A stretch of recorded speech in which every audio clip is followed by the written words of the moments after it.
नमस्कार दोस्तों, स्वागत है आपका हमारे YouTube channel jobs with Hindi में। मैं अनिल कुमार सिंह आपका स्वागत करता हूं। मित्रों, आज हमने लिया है हाल ही में हुई उत्तर प्रदेश कांस्टेबल की परीक्षा का प्रश्न पत्र, जो कि हमारे पास 17 फरवरी 2024 का है और सेकंड शिफ्ट का ये पेपर है। और इसके अंतर्गत हम आज देखने वाले हैं कि इसमें जो सामान्य हिंदी खंड से प्रश्न आए थे वो किस प्रकार के और किस लेवल के प्रश्न थे। तो आइए विस्तृत चर्चा हम आगे करने वाले हैं। इसमें जो हमें जो पहला क्वेश्चन मिला हुआ है, उसमें हमें दिया हुआ है निम्नलिखित में से किस वाक्यांश के लिए दिया गया शब्द सुसंगत है। इसमें हमें जो वाक्यांशों के लिए एक शब्द दिया होता है वो सही सही छांटना है। तो इसका जो होता है, जो पहले ना हुआ हो, है ना, जो पहले ना हुआ हो उसको कहते हैं हम अभूतपूर्व। जो कि इसमें दिया हुआ है होनहार, तो इसका क्या होता है अभूतपूर्व, तो पहले ना हुआ हो। शत्रु को जीतने वाला, जिसमें दिया हुआ है अजात शत्रु, जबकि अजात शत्रु का सही मतलब होता है जिसका कोई शत्रु ना, मतलब जिसका कोई शत्रु जन्मा ना हो, मतलब जिसके शत्रु ने जन्म ना लिया हो वो अजात शत्रु होता है। जबकि यहाँ है शत्रु को जीतने वाला, है ना। तो इसका ये भी गलत जो आंसर होने वाला है वो हमारा होगा सी। जो पढ़ा ना गया हो उसका होता है, जो पढ़ा ना गया हो मतलब अपठित, और अपठनीय का मतलब होता है जो पढ़ने योग्य ना हो, है ना। तो इसका सही आंसर क्या होगा, आदि से अंत तक आद्यो पाठ।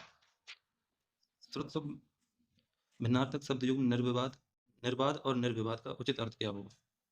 इसमें हम अगर हमको एक ही पता होगा तो हम एक ही इससे कर सकते हैं। जो हमें निर्विवाद दिया होगा इस शब्द से ही हम इस प्रश्न का सही उत्तर लगा सकते हैं। निर्विवाद का मतलब होता है कोई विवाद ना होना या विवाद रहित होना।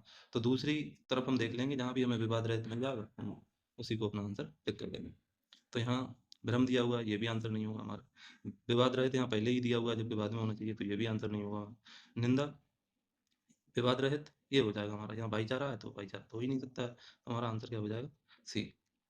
तो हम आगे देखते हैं। अगला हमारा प्रश्न है, निम्नलिखित में से अशुद्ध वाक्य का चयन कीजिए। गीता ने सुशीला को आवाज लगाई पर वह चली गई। अशुद्ध वाक्य चुनना है, तो ये तो वाक्य सही हो गया हमारा। कौशल्या ने मुझे मथुरा दिखाया, ये भी सही हो जाएगा। कश्मीर में कई स्थल देखने योग्य हैं, तुम, ये भी हमारा सही हो जाएगा। हमें अशुद्ध छांटना था तो हम चौथा देखेंगे, तुम मेरे तरफ क्यों चले आ रहे हो। यहाँ मेरे की जगह मेरी होना चाहिए था, है ना। तो ये हमारा आंसर, ये अशुद्ध होगा, तो हमारा आंसर हो जाएगा ऑप्शन डी, तुम मेरी तरफ क्यों चले आ रहे हो। अब हमें यहाँ निम्न में से लिंग की दृष्टि से कौन सा विकल्प गलत है ना। तो इसमें हमें गलत छांटना था। तो सांप सांपिन बिल्कुल सही है। तनुज तनुजा ये भी सही है। चूहा और चूहिया ये भी सही है। ये गलत है हमारा बनिया, और यहाँ लिखा है बनियान। बनियान नहीं होता है, इसका सही अगर हम स्त्रीलिंग बनाएंगे तो इसका होगा बने आ इन, बने आइन, बने आइन, ये होता है आंसर। हमारा आंसर कौन सा हो जाएगा डी, बनिया और बने आइन, ठीक है ना। अब हमें हमारा प्रश्न अगला दिया हुआ है, बधू शब्द का बहुवचन क्या होगा। तो इसमें बधुए, ये तो बिल्कुल गलत हो जाएगा। बधुएं, इसमें क्या गलती है, इसमें जो है बड़े की मात्रा यहाँ लगा दी है, ये गलत है।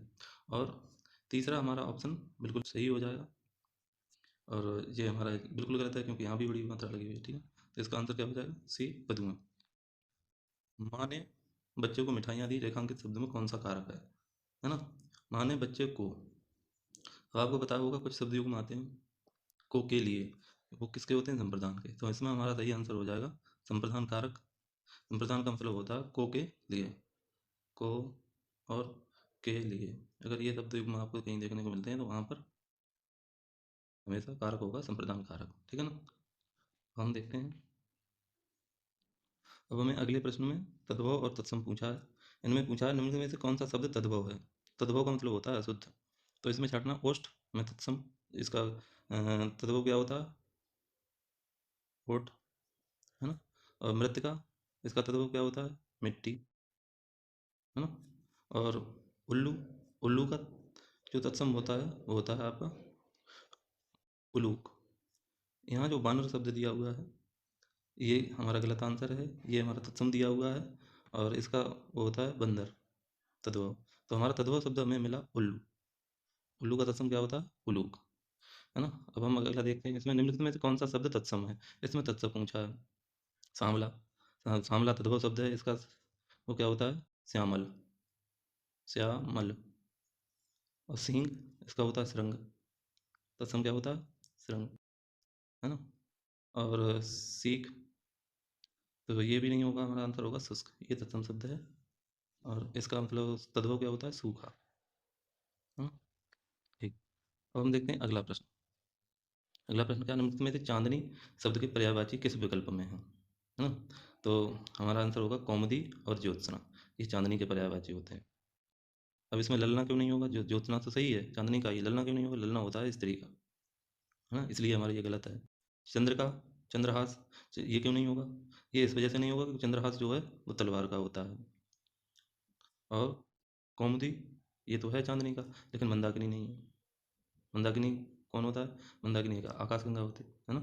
आइए अब हम देखते हैं आगे के प्रश्नों। यहाँ जो हमें अगला प्रश्न देखने को मिलता है ये है हमारा सर्वनाम टॉपिक से।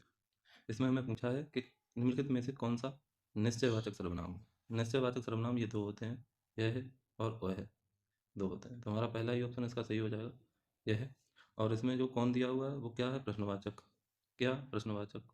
कुछ, ये भी प्रश्नवाचक, है ना? तो यह हमारा क्या आंसर हो जाएगा यहाँ पर? यह सही आंसर। कवि सुर का संधि विच्छेद क्या है? संधि विच्छेद इसका सही आंसर होगा, ये भी गलत है, कवि धन अस्वर दिया हुआ है ना, ये भी गलत हो जाएगा। यहाँ दोनों मात्राएं बढ़ी दी हुई है, इसलिए हमारा ये आंसर गलत होगा। कवि धन स्वर, यहाँ स्वर दिया हुआ है इस वजह से, तो हमारा सही आंसर हो जाएगा कवि धन ईश्वर। संधि क्या है यहाँ? ई प्लस ई बराबर ई। कौन सी सिद्धि है यहाँ? दीर्घ संधि, ठीक है ना? अब आगे हमें दिया हुआ है, यहाँ हमें प्रश्न मतलब चिन्ह पता करना है, मतलब क्या है? क्या कोई तारीख गिन सकता है? वाक्य में किस चिन्ह का प्रयोग हुआ है? तो जाहिर सी बात है कि हमें यहाँ प्रश्न सूचक चिन्ह मतलब इसमें ढूंढना है। और हमें दिया हुआ है कि क्या कोई तारीख गिन सकता है, वाक्य के फॉर्मेट से ही हम पता कर सकते हैं कि इसका प्रश्न सूचक चिन्ह इसमें आया है। 119वां प्रश्न क्या है हमारा? ईमानदार शब्द में कौन सा विशेषण है? ईमानदार, इसमें ये हमेशा गुणवाचक विशेषण होता है, जैसे कि ईमानदार हो गया, दूसरा बुद्धिमान हो गया, बुद्धिमान है, चोर है ना? और कई ऐसे शब्द होते हैं जो हमारे सब गुणवाचकों में, जिसमें गुण बताए जाते हैं, वो गुणवाचक विशेषण में आते हैं। संख्यावाचक में कोई संख्या, संख्यावाचक विशेषण में कोई संख्या दी होती है। प्रमाणवाचक में किसी वस्तु का प्रमाण बताया जाता है, कि थोड़ी है, कि 1 किलो है, कि 2 किलो है, ऐसे करके आती हैं। 2 किलो दूध है, 4 किलो चीनी है, ऐसे करके वो सब किसमें आते हैं? प्रमाणवाचक विशेषण। सार्वनामिक विशेषण में सार्वनामिक विशेषण आते हैं, सर्वनाम से जो विशेषण बनते हैं वो शब्द आते हैं, ठीक है? आइए देखते हैं अगला प्रश्न। इसमें क्या पूछा हुआ है हमें? भौतिकी शब्द में कौन सा प्रत्यय है? प्रत्यय का मतलब होता है, इसे हम इंग्लिश में सफिक्स कहते हैं। वही हमारे यहाँ प्रत्यय होते हैं। प्रत्यय का मतलब होता है बाद में जो शब्द जुड़ते हैं, है ना? तो हमें पूछना इसमें भौतिकी, तो एक तो होगा नहीं, है ना? भौतिक होता तो होता है इसमें एक, की, ये भी नहीं होगा, का, ये भी नहीं होगा, इसमें है केवल ई। तो इसका हम अगर बनावट देखें तो इसकी होगी भौतिक धन ई, तभी तो बनता है ये भौतिकी, ऐसे बनता है, ठीक है? निर्विमान शब्द में कौन सा उपसर्ग है? तो निरा नहीं होगा, निर नहीं होगा, यहाँ होगा हलंत वाला जो निर है वो, क्योंकि आधा रा और आधा आ मिलकर पूरा आ बनता है। अगर हम पूरा आ ले लेंगे, जैसे ये रा है, यहाँ पूरा रा ले लिया, तो हम आ हमारा बड़ा हो जाएगा फिर, इस वजह से हम यहाँ पर निर ये वाला लेंगे, हलंत वाला, ठीक है ना? अगला प्रश्न हमारा समास विग्रह से संबंधित है। निम्नलिखित में से किस विकल्प में सही समास विग्रह नहीं हुआ है? तो हम देखते हैं, पहला विकल्प है यज्ञशाला, यज्ञ के लिए शाला, तो हमारा ये तत्पुरुष हो जाएगा। वेद और पुराण, तो इसमें हमारा क्या हो जाएगा? वेद और पुराण में इसमें हमारा समास हो जाएगा द्वंद्व समास। और नव निधि, 9 प्रकार की निधियाँ, इसमें क्या हो जाएगा हमारा? द्विगु समास। लेकिन यहाँ जो देहलता दिया हुआ है, ये हमारा सही शब्द विग्रह नहीं है, ये समास विग्रह नहीं है। यहाँ होता है देहलता, देह के समान लता, तो हमारा इसमें कर्मधारय समास हो जाता है, इसलिए हमारा यही शब्द जो है गलत है, ठीक है? अब हम देखते हैं आगे प्रश्न। वह है हमारा अगला प्रश्न। इसमें देखते हैं, इसमें हमें पूछा है विलोम शब्द, तो हमें आकर्षण का विलोम शब्द पहचानना है, जबकि यहाँ पर अधिकांश लोग लगा के आए हैं इसका अनाकर्षण, जबकि ये बिल्कुल पूर्णतः गलत है। इसका दुराकर्षण भी नहीं होगा, न पराकर्षण होगा, इसका सही आंसर होगा विकर्षण। विलोम शब्द क्या होगा इसका? आकर्षण का विकर्षण। अगला हमारा वाक्य से रिलेटेड प्रश्न है। इसमें पूछा है हमें सब और विपत्ति होना, यानी कि इसमें हमें पूछा गया मुहावरा। इस अर्थ के लिए सही लोकोक्ति, हाँ लोकोक्ति पूछा गया है इसमें, तो हमें लोकोक्ति बतानी है। एक अनार सौ बीमार, ये तो नहीं हो सकता है। आगे कुआं पीछे खाई, इसका मतलब होता है कि बिल्कुल सटीक मैच कर रहा है हमारा इससे। आगे कुआं पीछे खाई, दोनों तरफ से मुसीबत आई, सब और विपत्ति का होना, बिल्कुल हमारा आंसर हो जाएगा बी, आगे कुआं पीछे खाई। एक करेला दूसरे नीम चढ़ा, ये भी नहीं होगा। ऊँट के मुंह में जीरा, ये भी बहुत, ये मतलब हमारा सही आंसर नहीं होगा। शांत रस का स्थायी भाव हमें पूछा है, शांत रस का स्थायी भाव क्या है? तो शांत रस का स्थायी भाव होता है हमारा निर्भेद। ये किसका होता है? शोक, करुण रस का। जुगुप्सा बीभत्स रस का होता है, बीभत्स। क्रोध, क्रोध होता है हमारा क्रोध का होता है हमारा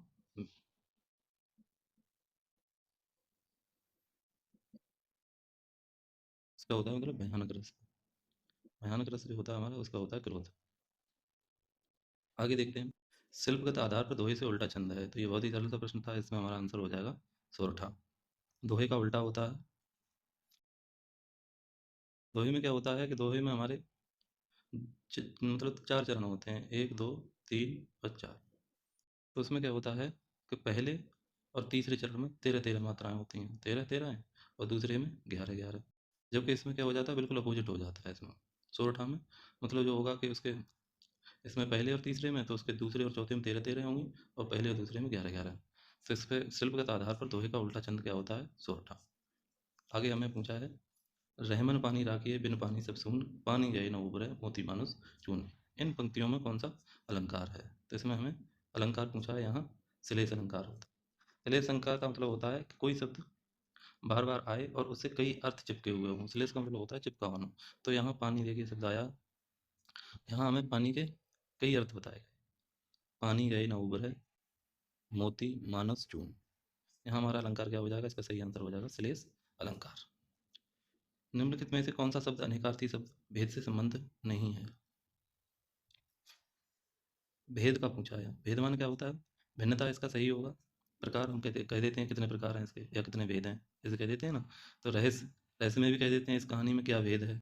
इसका जो बिल्कुल असंगत जो विकल्प होगा वो होगा सी, मतलब मूल। इसका यहाँ इस दिए हुए शब्द से इसका कोई संबंध नहीं है। इसमें पूछा है गाय, अगला प्रश्न है हमारा, गाय मीठा दूध देती है, इस वाक्य में किस काल का प्रयोग हुआ है ना? तो इसमें हुआ है सामान्य वर्तमान काल, सामान्य वर्तमान काल इसका सही है। और संदिग्ध वर्तमान काल इसका बिल्कुल गलत होगा, सामान्य भूतकाल भी नहीं होगा, और तात्कालिक वर्तमान भी नहीं होगा। अब अगला प्रश्न हमें दिया हुआ है, उमा से पढ़ा नहीं जाता। इसमें क्या है, जब हमें असमर्थता कहीं दिखाई दे तो उस वाक्य में हमेशा भाववाचक, भाववाच्य होता है। उमा से पढ़ा नहीं जाता, या रोहन से दौड़ा नहीं जाता, कि चिड़िया से उड़ा नहीं जाता, ऐसे सारे वाक्यों में भाववाच्य होगा। अगला प्रश्न है कान पर जूं न रेंगना, कान पर जूं न रेंगना मुहावरे का अर्थ निम्नलिखित में से कौन सा है? इसका सही आंसर होगा कुछ असर न होना। बहुत दुख होना, ये गलत है। हिम्मत टूट जाना, ये भी गलत है। बदनाम करना, ये भी गलत है। सही आंसर क्या है? कुछ असर न होना। अगला प्रश्न है वह बिल्कुल थक गया है, इस वाक्य में कौन सा क्रिया विशेषण है? क्रिया विशेषण में पूछा गया, तो यहाँ प्रमाणवाचक, प्रमाणवाचक नहीं होगा। प्रमाणवाचक में किसी वस्तु की मात्रा बताई जाती है। कालवाचक में समय बताया जाता है। यहाँ होगा हमारा रीतिवाचक। रीतिवाचक क्यों होगा? यहाँ पे दिया हुआ है बिल्कुल थक गया है, तो यहाँ पर हमारा सही आंसर हो जाएगा रीतिवाचक, है ना। और कितना थक गया मतलब बिल्कुल थक गया है, तो यहाँ क्या हो जाएगा? रीतिवाचक। निम्नलिखित में से मृदु, मृदु शब्द का मतलब होता है कोमल, कोमल, है ना। यहाँ दिया हुआ पर्यायवाची शब्द कौन सा? नहीं है। यहाँ नहीं शब्द पूछा है, तो ये मृषण बिल्कुल होता है इसका। कोमल भी होता है, मुलायम भी होता है, इसका नहीं पूछा है, तो इसमें हो जाएगा कूल। ये विकल्प हमारा बिल्कुल सही हो जाएगा, कूल। कूल मतलब होता है किसी किसी चीज़ का कोई किनारा होना। अगला शब्द है हमारा, अगला प्रश्न है श्रुत सम भिन्नार्थक। जो सुनने में तो समान दिखाई दें लेकिन अर्थ उसका भिन्न हो, ऐसे शब्दों को पहचानना हमें। दिन और दीन, दिन का मतलब क्या होता है हमारा? दिवस या दिन। दीन का मतलब दीन गरीब, दीनहीन। सही अर्थ कौन सा है? तो अमीर दिवस नहीं होगा, क्योंकि इसका दिन से कोई रिलेशन नहीं है। दिवस बिल्कुल सही हो जाएगा। दीन, यहाँ अमीर गलत दिया हुआ तो ये भी नहीं होगा। दिवस और गरीब, ये हमारा बिल्कुल सही आंसर होगा। दिवस दिन का हो गया, और दीन का मतलब होता है गरीब, और ये भी नहीं होगा हमारा आंसर, ये उल्टा दिया हुआ है ना। तो हमारा आंसर क्या हो जाएगा? सी। आंखों के सामने, वाक्यांश के लिए निम्नलिखित में से सही शब्द क्या है? आंखों के सामने का मतलब होता है प्रत्यक्ष, है ना। प्रत्यक्ष का मतलब होता है बिल्कुल आँखों के सामने। प्रतिधन अक्ष मतलब प्रत्यक्ष। पंचवटी मुख्यतः किसकी रचना है? पंचवटी हमें खूब याद है कि इसका सही जो आंसर है मैथिली चंद्रगुप्त है। यशोधरा हो गया, साकेत हो गया, मैथिली चंद्रगुप्त की रचना है पंचवटी। इस प्रकार हमारा आंसर सी मैथिली चंद्रगुप्त बिल्कुल सही है। नीरजा नीरजा कृति निम्नलिखित में से किसकी है? तो ये हमें मालूम है, मगर सामान्य सी भी अगर साहित्य पढ़ी है तो हम बिल्कुल आंसर इसका सही लगाएंगे, महादेवी वर्मा। हिंदी भाषा किस भाषा से उत्पन्न हुई है? तो इसमें हमारा बिल्कुल सही आंसर हो जाएगा संस्कृत से उत्पन्न हुई है। ठीक है ना? तो ये हमारा आंसर, ये हमारे प्रश्न थे। सॉरी इसमें दिखाई नहीं दे रहा था, फिर से पढ़ देते हैं। हिंदी भाषा किस भाषा से उत्पन्न हुई है? तो इसका हमारा सही आंसर होगा मतलब संस्कृत। तो ये थे हमारे 17 फरवरी 2024 में उत्तर प्रदेश कांस्टेबल परीक्षा में आए हुए सामान्य हिंदी खंड से कुछ महत्वपूर्ण प्रश्न। इसमें हमने गद्यांश से जो प्रश्न आते हैं उनको छुड़वा दिया है, वो अलग से हम करवा देंगे। और हमारा अगर वीडियो आपको अच्छा लगता है तो ज़्यादा से ज़्यादा लोगों को शेयर कीजिए और चैनल को सब्सक्राइब करिए। कमेंट में हमें अपने महत्वपूर्ण और कीमती सुझाव देना ना भूलें। तो अब आपसे विदा लेते हैं, अगले सेशन में फिर मिलते हैं, तब तक के लिए नमस्कार।